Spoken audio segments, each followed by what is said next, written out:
Hello friends, Radhe Radhe. आज हम लाए हैं सत्तू और हम इसके बनाएंगे लड्डू।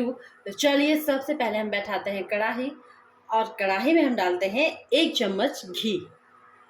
तो ये देखिए, हमने यहाँ कढ़ाई बैठा लिया था और यहाँ हमने घी भी डाल दिया है। तो अब हम लड्डू के लिए लेंगे ड्राई फ्रूट्स में हम लेंगे काजू, बादाम और मखाना। अगर आपके पास नारियल वगैरह है, पिस्ता है, तो आप ले सकते हैं। जो भी आपको ड्राई फ्रूट्स पसंद हो वो आप इसमें डाल सकते हैं लड्डुओं में। तो हम क्या करेंगे, सबसे पहले यहाँ कढ़ाई जो बैठी है, जो गरम भी हो गई है, तो इसमें सबसे पहले हम काजुओं को फ्राई करेंगे। आप घी का ही यूज़ कीजिएगा। घी लड्डुओं के लिए बेस्ट ऑप्शन है। इससे स्वाद, खुशबू दोनों ही बेस्ट आता है। रिफाइन में तो मार्केट में भी बनता है, तो मार्केट का हम नहीं खाते हैं चीज़ें, तो घर में कम से कम सही ही बनाएं। तो चलिए, हमें पहले काजू को फ्राई करना है, फिर बादाम को फ्राई करना है और फिर मखाने को फ्राई करेंगे।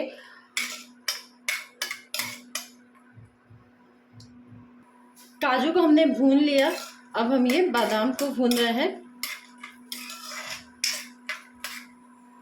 बादाम को भी भूनने के बाद अब हम इसी घी में इस मखाने को भी भून लेंगे और सबको हम दरदरा या तो पीस लेंगे या कट कर लेंगे।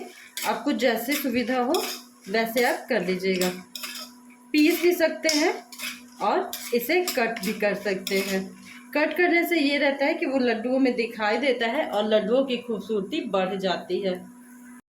तो ये देखिए, मैंने मखाने को भी फ्राई करके और ये कूट लिया है। और अब हम कढ़ाई में थोड़ा सा फिर से घी डालेंगे, क्योंकि मखाना सारा घी सोख कर लिया। और इसमें हम थोड़ा सा आटा फ्राई करेंगे।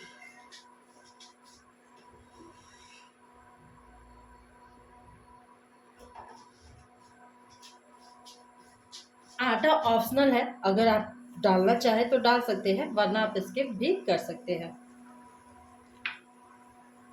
क्योंकि सत्तू जो है, सत्तू तो पहले से ही भुना हुआ है, तो सत्तू को हमें ज़्यादा भूनने की ज़रूरत नहीं है, पर आटे को हमें भूनना पड़ेगा। ये गेहूं का आटा है, जो आपके घर में रोटियां बनती हैं वही। तो इसे हम थोड़ा लाल भून लेंगे। तो ये देखिए, आटा भून चुका है, इसका कलर आपको दिख रहा होगा, चेंज हो गया है। तो अब हम इसमें सत्तू डाल देंगे। आपको जितना लड्डू बनाना है उस अनुसार आप लीजिएगा। और फिर हमें इसे भी भूनना है। और अब हम यहाँ पे थोड़ा थोड़ा घी डालते जाएंगे।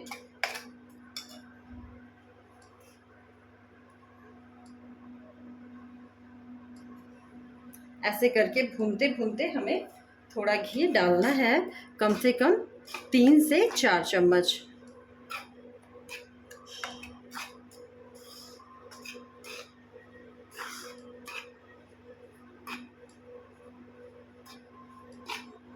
ये देखिए, सत्तू और आटा एकदम भून चुका है, एकदम अच्छे से।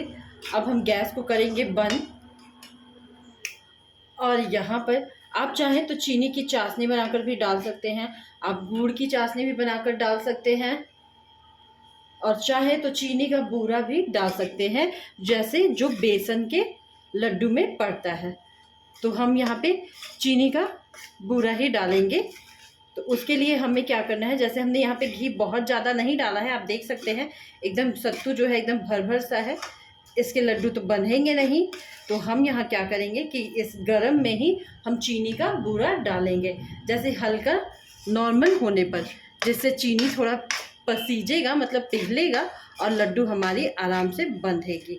तो चलिए, अब हम यहाँ पे ये ड्राई फ्रूट्स जो हमने रखा है वो हम डाल देते हैं।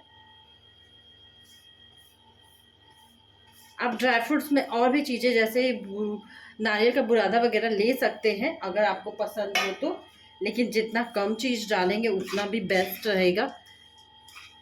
तो इसे हम मिला लेते हैं।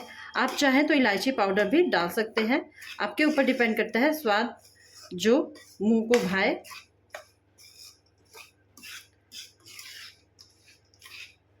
तो ये देखिए, हमने इसे अच्छे से मिला लिया है। और अब हम यहाँ पे चीनी का बूरा डालेंगे। आप चीनी का पाउडर भी डाल सकते हैं, जो चीनी आपके पास है उसे पीस कर, और उसका भी यूज़ कर सकते हैं।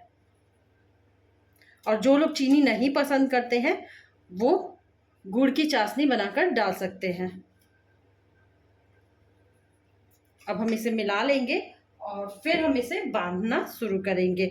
बांधना है हमें, लेकिन नॉर्मल होने पर, गरम गरम में मत बांधिएगा।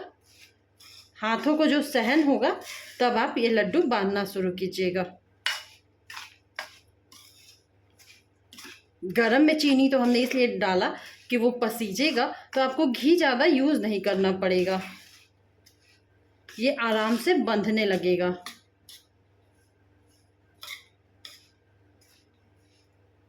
आप देख सकते हैं चीनी एकदम अच्छे से पसीज गया है, ये देखिए पिघल गया है, मतलब अब ये बनने में भी बहुत इजी होगा। आपने देखा बहुत थोड़े घी में हमने ये लड्डू बनाकर तैयार किया है। अभी गरम है तो गरम में बांधने में आसान नहीं होगा, हाथ आपके जलेंगे, इसलिए थोड़ा और नॉर्मल होने दीजिए, फिर हम इसे बांधना शुरू करेंगे। ये देखिए हाथ में थोड़ा सा घी लगा लीजिए, क्योंकि हमने घी की मात्रा बहुत कम रखी थी लड्डू में, तो थोड़ा सा आप घी लगा लीजिए और ऐसे चिकने चिकने लड्डू आप बना सकते हैं बहुत आसानी से, और ये बंध भी जाएंगे। ये देखिए फ्रेंड्स, लड्डू एकदम तैयार है। आपने देखा बिल्कुल कम घी में, कम चीज़ों में बना है ये लड्डू, और ये बहुत दिनों तक चल भी जाएगा। आप आराम से स्टोर करके इसे खा सकते हैं और फ्रेंड्स फैमिली सबको खिला सकते हैं। और प्लीज़ मुझे सब्सक्राइब कर दीजिए। Thank you.